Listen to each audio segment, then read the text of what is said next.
mais oportuno, disse Queiroga, após o Ministério da Saúde cancelar a compra suspeita da vacina Covaxin. Ministério decide terminar o contrato para aquisição da compra das vacinas, segundo a mídia. A mídia adotada teria sido uma recomendação da Controladoria Geral da União, CGU. Ministro da Saúde, Marcelo Queiroga, anunciou nesta terça 29 que o Ministério da Saúde vai suspender o contrato para a compra da vacina Covaxin. A vacina é produzida pela Biotech e intermediada no Brasil pela empresa brasileira Precisa Medicamentos.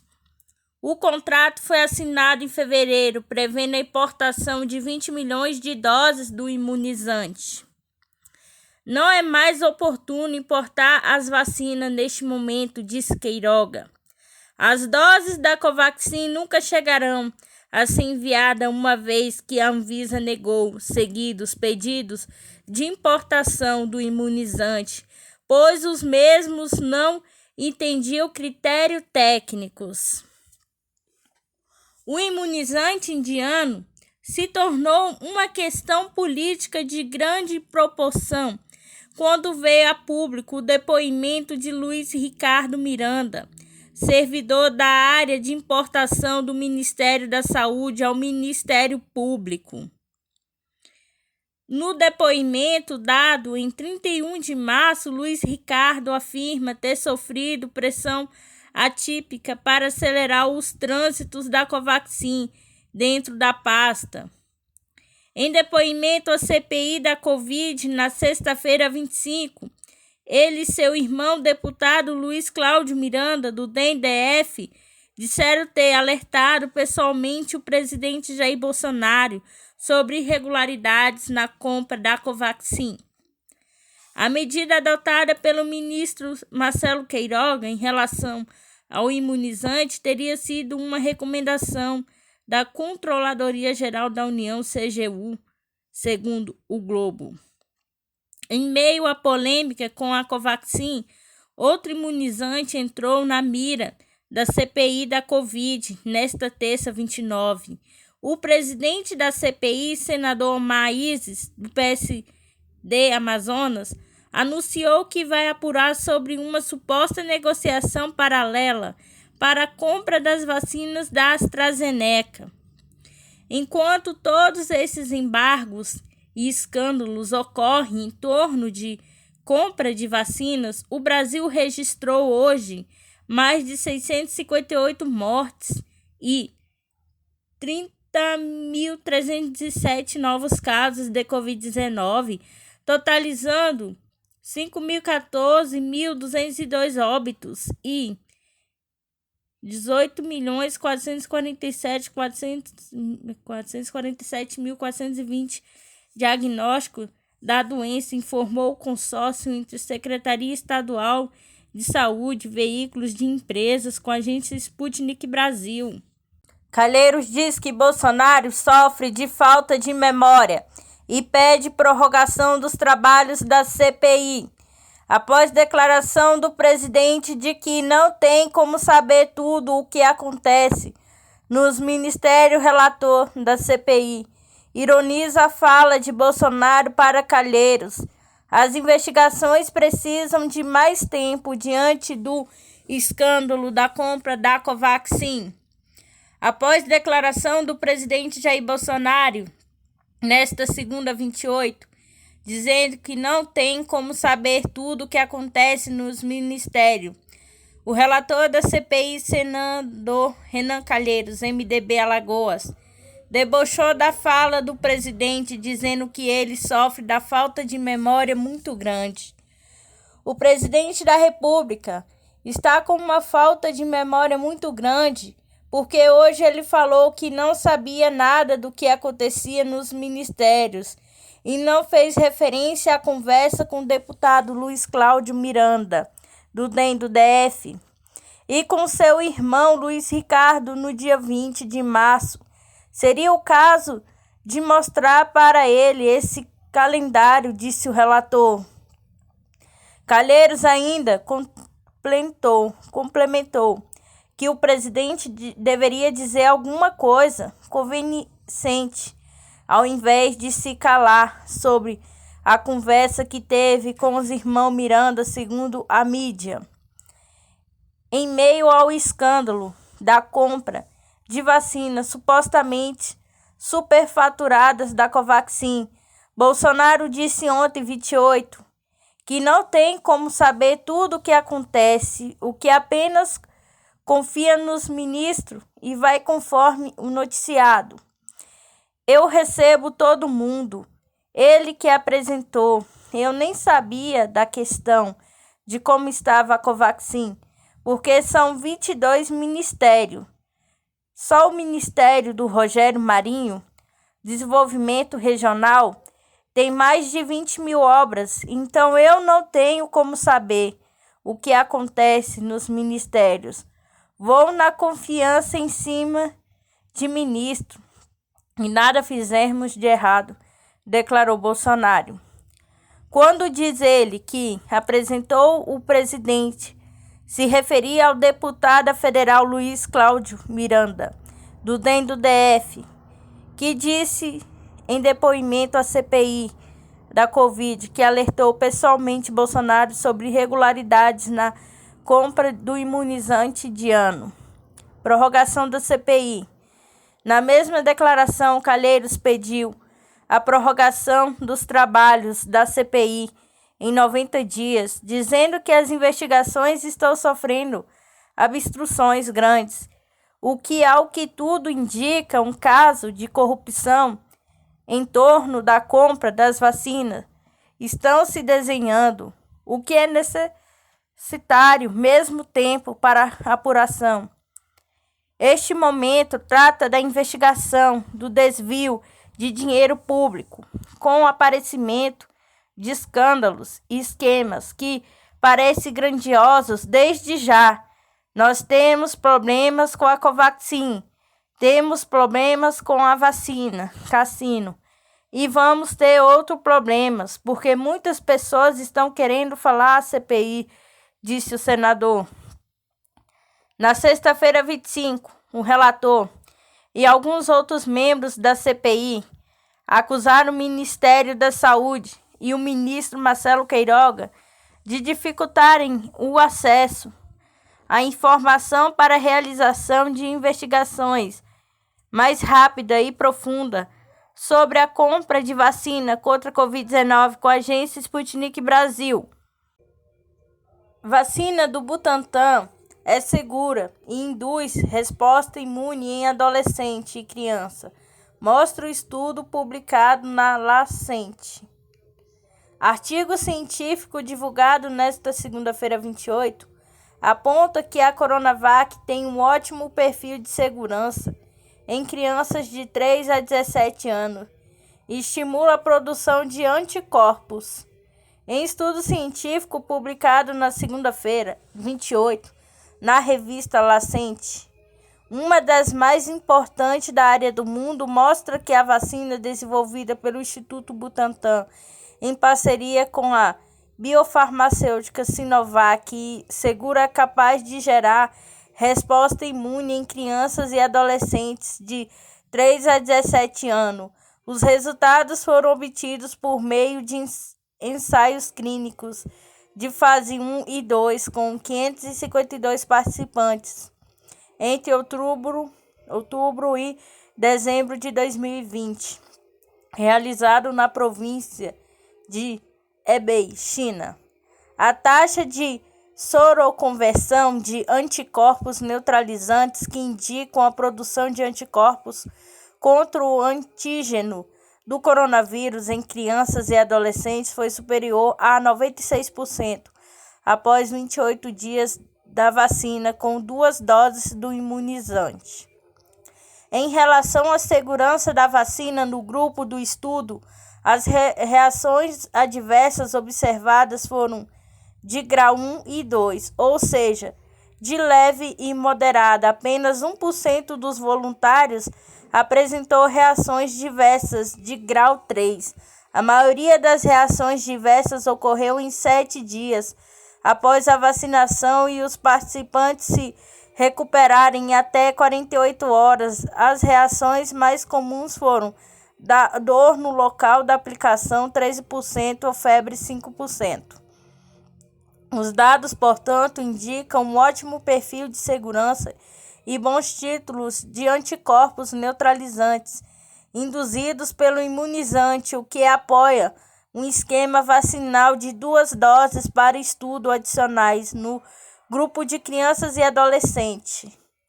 O estudo foi conduzido por pesquisadores da Sinovac Biotech do Centro de Controle e Prevenção de Doenças de Hebei, Instituto Nacional de Controle de Alimentos e Medicamentos de Pequim, Centro de Controle e Prevenção de Doenças da Zhangjiang e o Zhong e Beijing K-Tech Statin Technology. Os dados relativos ao estudo de fase 1 e 2 da Coronavac em crianças e adolescentes já foram encaminhadas pelo Instituto Butantan e Anvisa, Agência Nacional de Vigilância Sanitária, órgão ligado ao governo federal responsável pelas autorizações de uso da vacina no Brasil.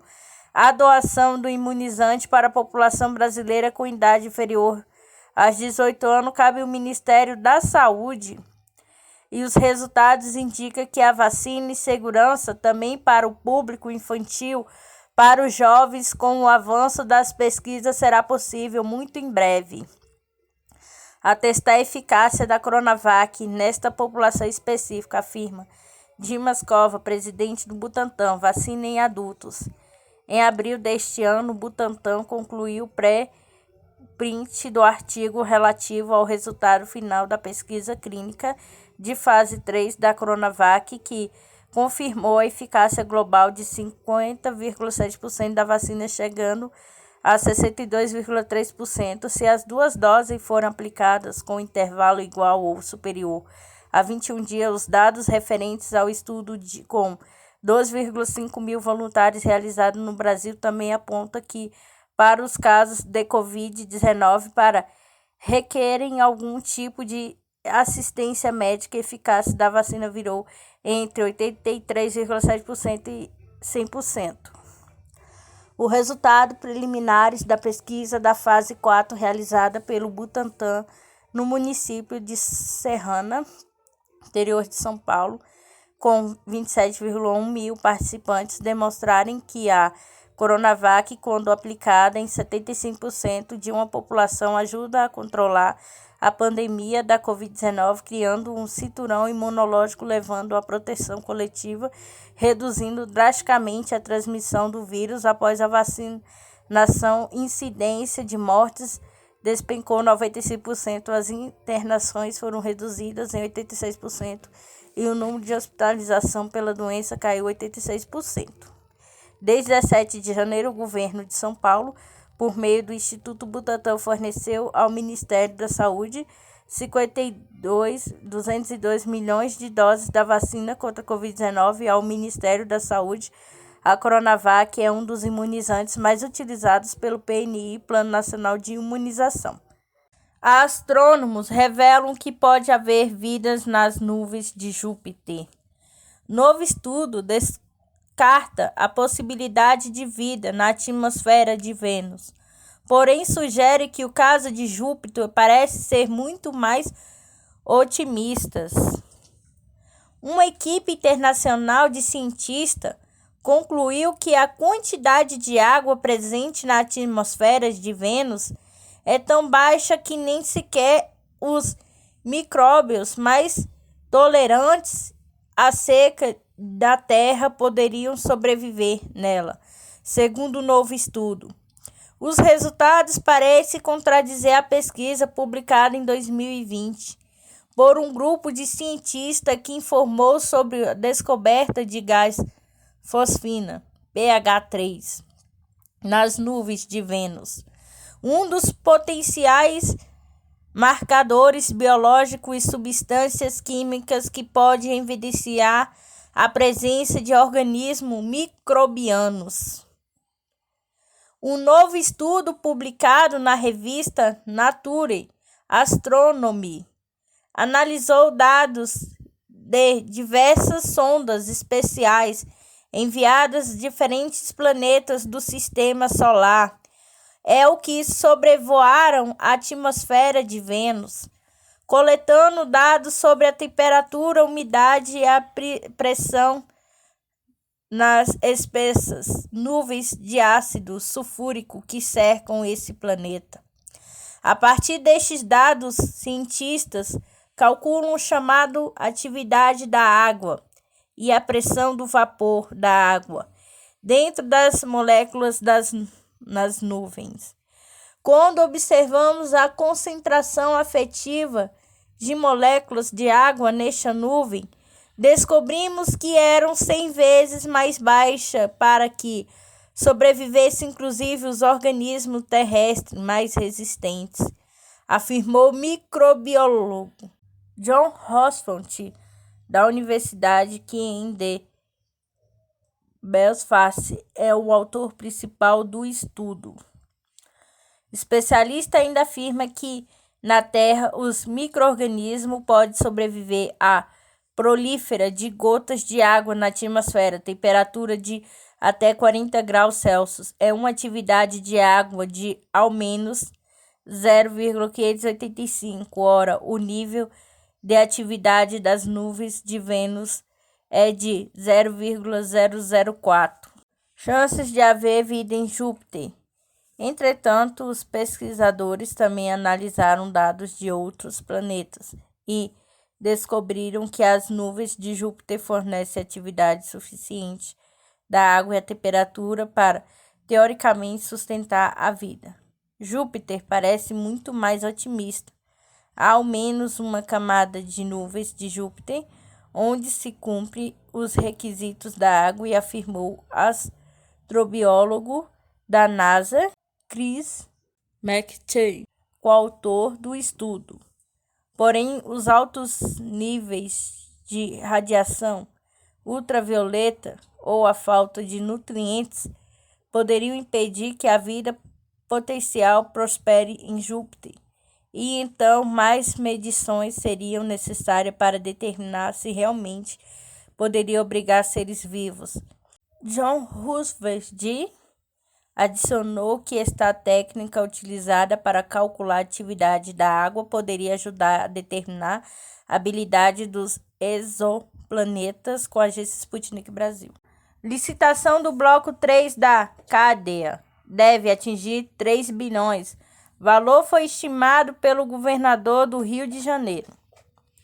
O governador do Rio de Janeiro, Cláudio Castro, disse nesta segunda 28, ao participar de abertura da 4ª semana BNDES de saneamento, que a licitação do bloco 3 de concessão da campanha estadual de águas e esgotos, CDE, prevista para novembro, deverá atingir 3 bilhões contra os 900 milhões previstos inicialmente. Ele explicou que, por ocasião da concessão de serviços da CDAE em abril, o bloco 3 tinha apenas 7 municípios engajados e atualmente já são mais de 20.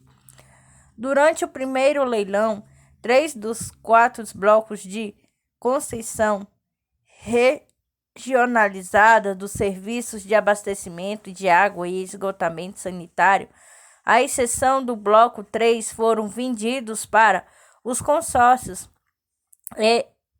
AEGA e IGUA, que entenderão mais de 11 milhões de habitantes. Somados, as ofertas alcançaram 22,69 bilhões, com ágio de 134% em relação ao valor mínimo estipulado para outorgar do serviço de 9,7 bilhões.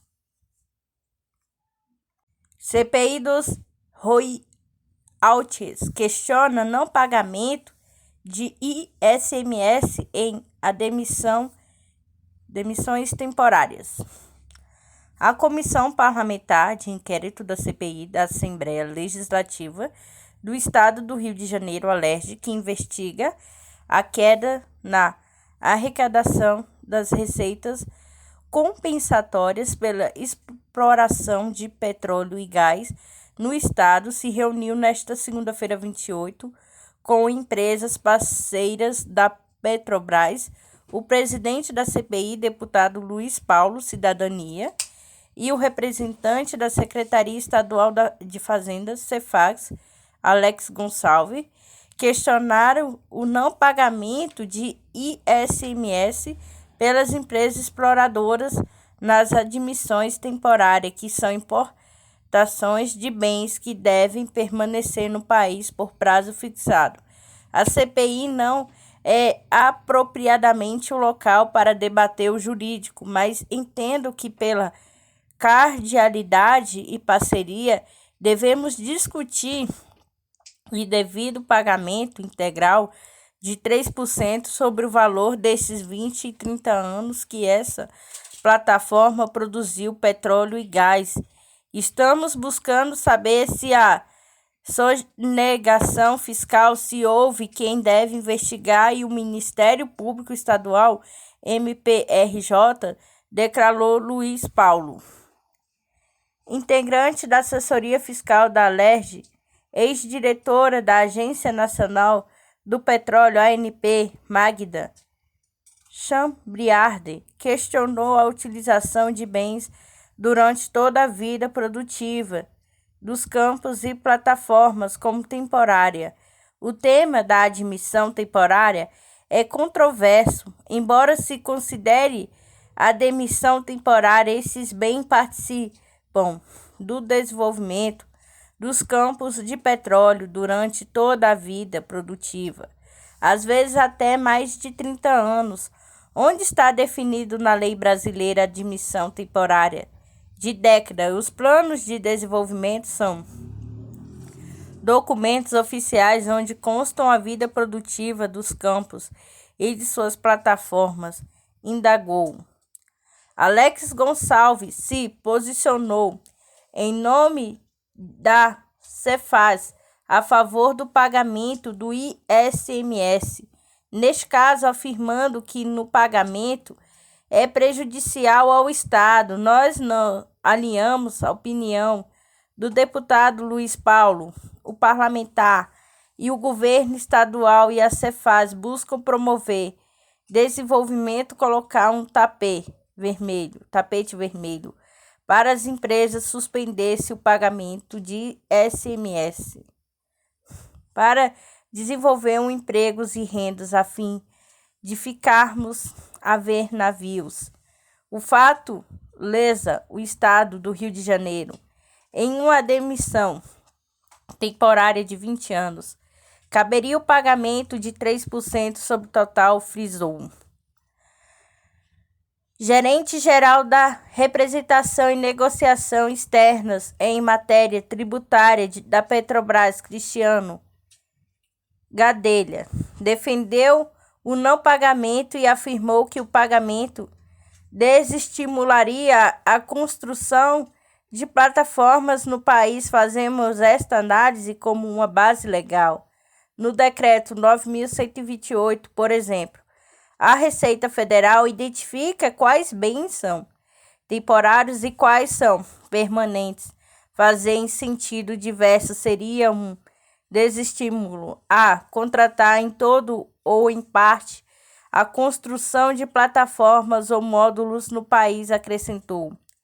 Batimento no pagamento de participação especiais.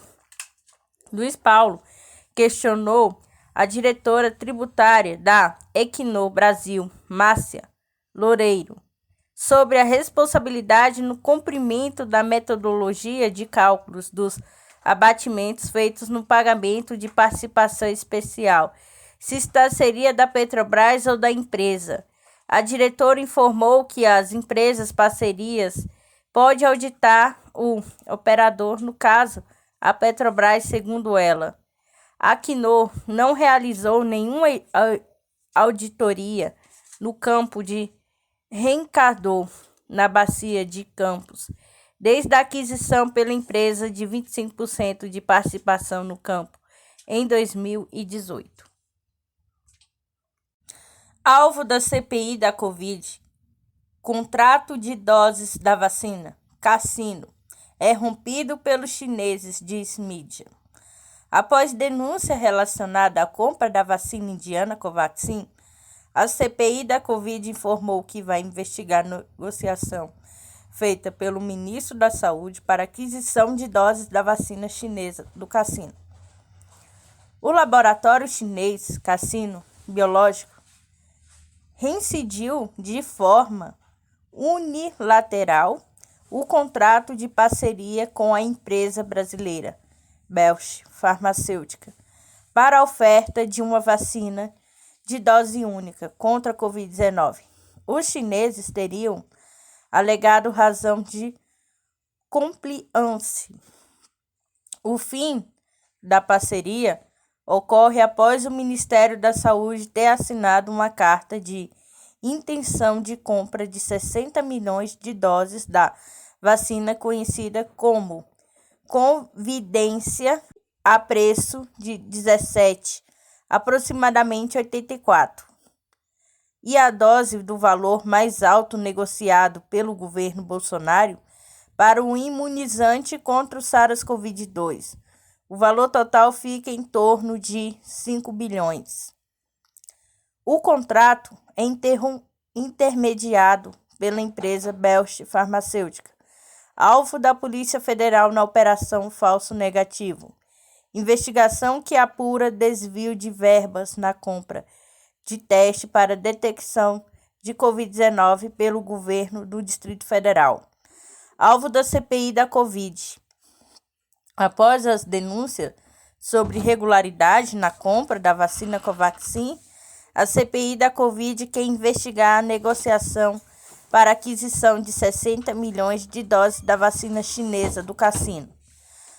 A comissão que informações sobre a ligação da empresa brasileira como líder do governo na Câmara Federal Ricardo Barros, PP Pará, um dos sócios de Bausch Farmacêutica e filho de Francisco Freio Ribeiro Filho, que foi presidente da empresa de urbanização de Maringá, Paraná, durante a gestão de Ricardo Barros como prefeito da cidade de 1989 e 1992 com a agência Sputnik Brasil. A Anvisa alerta Estado sobre a adulteração de frasco da Coronavac. Desde maio, a Anvisa investiga possível caso da falsificação no Maranhão. Segundo a apuração, um frasco vazio de vacina foi reaproveitado para a introdução de outro líquido. A Agência Nacional de Vigilância Sanitária da Anvisa enviou às secretarias estaduais um alerta sobre a possibilidade de adulteração de frasco de vacina Coronavac usada na imunização contra a Covid-19.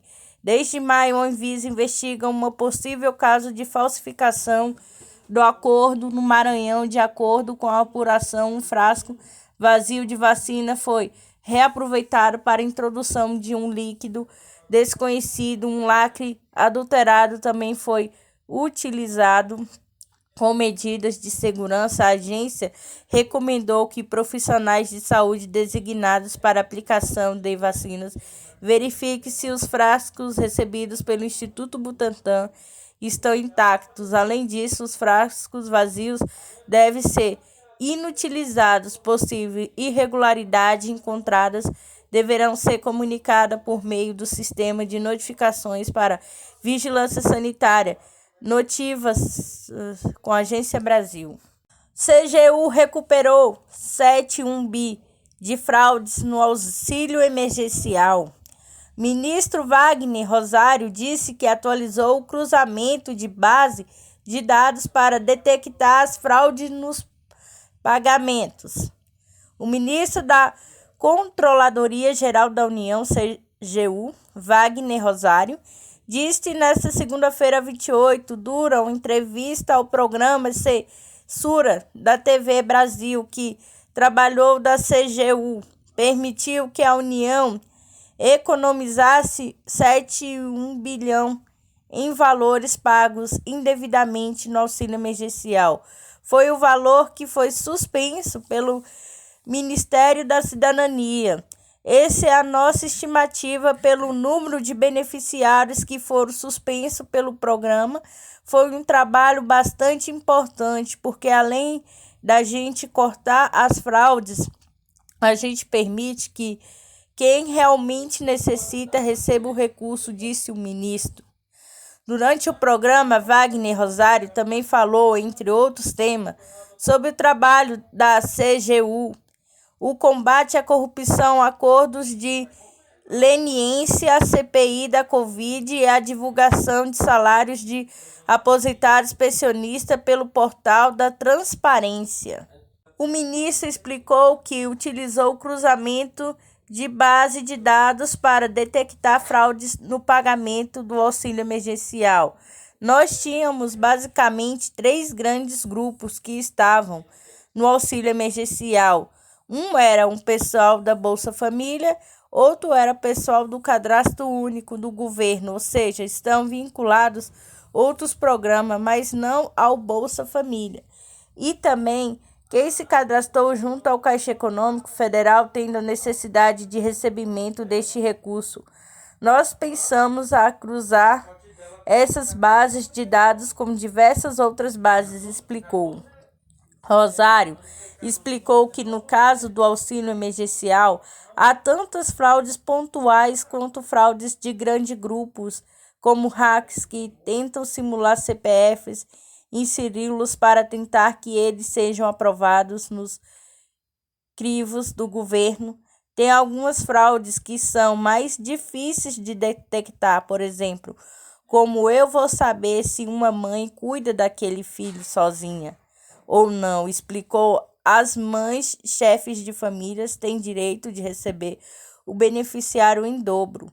O ministro também disse que o trabalho da CGU envolvendo a pandemia não aborda apenas o pagamento do auxílio emergencial. Ele citou que foram deflagrados até agora 60 operações em conjuntos com a Polícia Federal, envolvendo contratação em geral relacionada a recursos destinados ao combate à Covid-19. Entre as fraudes que foram detectadas estão, por exemplo, irregularidades envolvendo compra de respiradores, de equipamentos de proteção individual do EPIS com a Agência Brasil. Senadores planejam deixar escolhido de Bolsonaro em banho-maria para que ele não consiga fazer o ministro do CTF. Parlamentares podem protelar votação até 2022, quando o sucesso do presidente então indicaria um novo ministro caso ele seja derrotado nas eleições. Senadores de oposição, até mesmo alinhados com o governo de Jair Bolsonaro, discute a possibilidade de ignorar indicações do presidente para substituir Marco Aurélio Mello no CTF, Supremo Tribunal Federal, simplesmente deixando de votá-la.